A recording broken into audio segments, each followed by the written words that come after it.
You know, Alex, there's a specific kind of quiet that happens in a shop when someone realizes they've just disconnected a brake line and they don't have a drip pan nearby. It's the sound of a grown man holding his breath while a $5 a pint fluid tries to find its way into his favorite pair of boots. Speaking from a place of very soggy, very corrosive experience there, Tiger, because I remember you mentioning those boots were retired last summer. They didn't retire, they were medically discharged. Brake fluid is basically industrial strength paint stripper that decided to become a lubricant. It doesn't play nice, but that's the thing about brakes. Everyone treats them like this dark mechanical magic, but at its heart, it's just a game of high pressure liquid pushing on some metal crackers. Metal crackers. Right.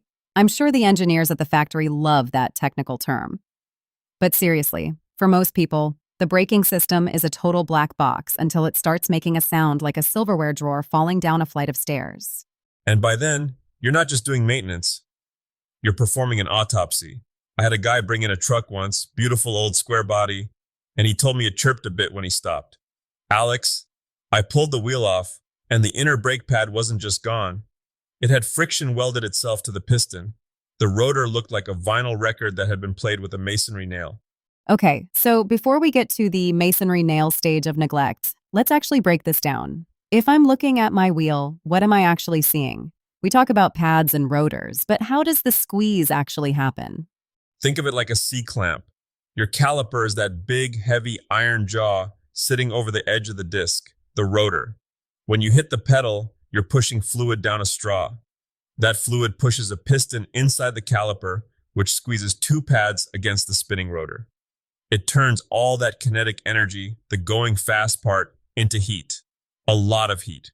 Which is why people say their brakes fade if they're riding them down a mountain, right? The heat just has nowhere to go? Exactly. You're essentially trying to turn a moving car into a giant space heater. If those pads get too hot, they stop biting. They just sort of glaze over. They get a surface like a polished marble floor. And suddenly your stopping distance feels like you're trying to park a boat on wet grass. So, most of us wait for the squeak of shame before we check anything. But I was reading that guide from State Automotive, and they mentioned things like a spongy pedal or the car pulling to one side. If I feel the car diving toward the ditch every time I slow down, is that just a pad wearing out? Usually, that's a sign that one side is working harder than the other. Imagine you're trying to stop a merry-go-round by grabbing it with one hand. It wants to pivot. If you've got a seized caliper slide pin on the left side, the right side is doing all the heavy lifting. This little guy right here, the slide pin, is the unsung hero of the whole operation. It's what lets the caliper move back and forth so the pads wear evenly. If the rubber boot on this pin tears and lets a little salt or road grime in there, it'll lock up tighter than a rusty gate. I've seen pins so stuck, I had to use a MAP gas torch and enough swear words to peel wallpaper just to get them to budge. Wait, so when people do a pad slap, just throwing new pads on and calling it a day, they're skipping the most important part? A pad slap is like putting a silk tie on a pig that hasn't had a bath in 3 years. You might look better for a second, but the underlying situation is still a mess. If you don't clean those slides and put fresh silicone paste on them, those brand new pads are going to wear out in 6 months, and you'll be right back where you started, wondering why your gas mileage dropped because your brakes are essentially on all the time.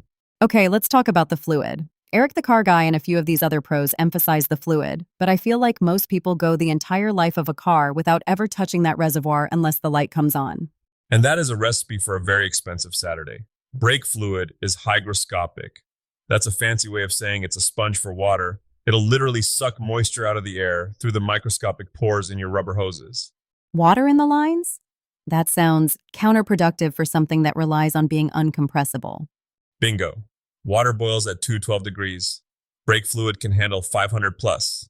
If you've got water in your lines and you're braking hard, that water turns into steam. You can't compress a liquid, but you can sure compress steam. That's when you hit the pedal and it goes straight to the floorboard like you're stepping on a marshmallow. It's a terrifying feeling. So, what's the interval? Is this a once a year thing or a when it looks like swamp water thing? Most manufacturers say every 2 to 3 years. If it looks like dark maple syrup, you're already behind the curve. Fresh stuff should look like a pale white wine. I always tell people, if you're already in there changing the pads, take the extra 20 minutes to bleed the lines. It's the difference between a pedal that feels like a brick wall and one that feels like a wet sponge. You mentioned bleeding the lines, which sounds like a medieval medical procedure. For someone doing this at home, what's the Tiger-approved way to not end up with air in the system? Because I've heard horror stories about people losing their brakes entirely because they let a bubble in. Air is the enemy. It's the uninvited guest at the dinner party. The trick is simple. Never let the reservoir run dry. It's like keeping the punch bowl full. If you're pumping fluid out of the bottom at the wheel, you've got to be pouring it in at the top. And for heaven's sake, if you're doing it with a partner, make sure you're on the same page. I once had a cousin helping me. I told him to hold the pedal down. He thought I said release, and he sucked a giant gulp of air back into the master cylinder. Let me guess, that cousin isn't invited to the shop anymore? Let's just say he's better at holding the flashlight than he is at operating the pedals. Let's get into the nitty-gritty of the actual replacement. I see people using C-clamps to push the pistons back in. Is there a trick to that, or is it just brute force? Brute force is a dangerous game with modern cars. If you've got a rear brake with an integrated parking brake, you can't just push that piston back. It's on a threaded screw. If you try to C-clamp that, you'll hear a pop that sounds exactly like several $100s leaving your bank account. You have to rotate those back in. See, that's the kind of thing that isn't in the quick start guide. What about the rotors? Do you replace them every time? I've heard the resurfacing versus replacing debate go on forever. Back in the day, rotors had enough meat on them to be turned on a lathe 3 or 4 times. These days, rotors are built as light as possible to save weight and fuel. They're practically disposable. By the time you pay a shop $30 to turn an old, rusty rotor, you could have just bought a new one for $40. Plus, a fresh rotor gives those new pads a perfectly flat surface to bed into. Bedding in. Explain that. Is that like breaking in a new pair of shoes? Exactly. You can't just slap new pads on and do a 0 to 60 drag race. You need to marry the two surfaces. I usually take the car to a quiet back road and do a series of medium-strength stops. You want to get some heat into them, so a tiny layer of pad material transfers over to the rotor. If you do it right, your brakes will be silent and smooth. If you skip it, you might end up with judder, that annoying vibration in the steering wheel that feels like the car is trying to shake its own teeth out. Shaking its own teeth out. I'm going to remember that next time my steering wheel starts shimmying at a red light. I noticed in one of the Eric the Car Guy videos, he puts grease on the back of the pads. That feels wrong. Isn't grease the enemy of friction? You're right to be skeptical. You never, ever get grease on the business end, the friction surface. But on the back, that's for noise. Brakes squeal because the pad is actually vibrating at a high frequency against the piston. A tiny, and I mean tiny, dab of high-temp grease or brake quiet compound acts like a dampener. It's like putting your hand on a ringing bell. Okay, that makes sense. But what about the people who say they don't need to do any of this because they drive gently? The State Automotive blog mentioned that aggressive driving wears brakes out faster, but can driving too gently actually be bad? It's the old lady syndrome. If you never use your brakes firmly, the sliders never move their full range, and the rotors never get hot enough to burn off light surface rust. In the Rust Belt, where they salt the roads like they're seasoning a giant pretzel, those brakes will actually seize up from lack of use. You need to give them a good workout once in a while just to keep the parts moving. Use them or lose them. So, if I'm a DIYer listening to this, and I'm thinking about tackling my first brake job this weekend, what's the one tool or the one gotcha that catches people off guard? The gotcha is usually the rusted-on rotor. You take the caliper off, you take the bracket off, and that rotor is fused to the wheel hub like it was birthed there. People start beating on it with a hammer, which is fine, but they hit the lugs and ruin the threads. I can see you doing that. Don't tell me. Oh, I've been the guy at the parts store at 8 p.m. on a Sunday buying a new wheel stud because I got a little too Thor-like with a 5-pound sledge.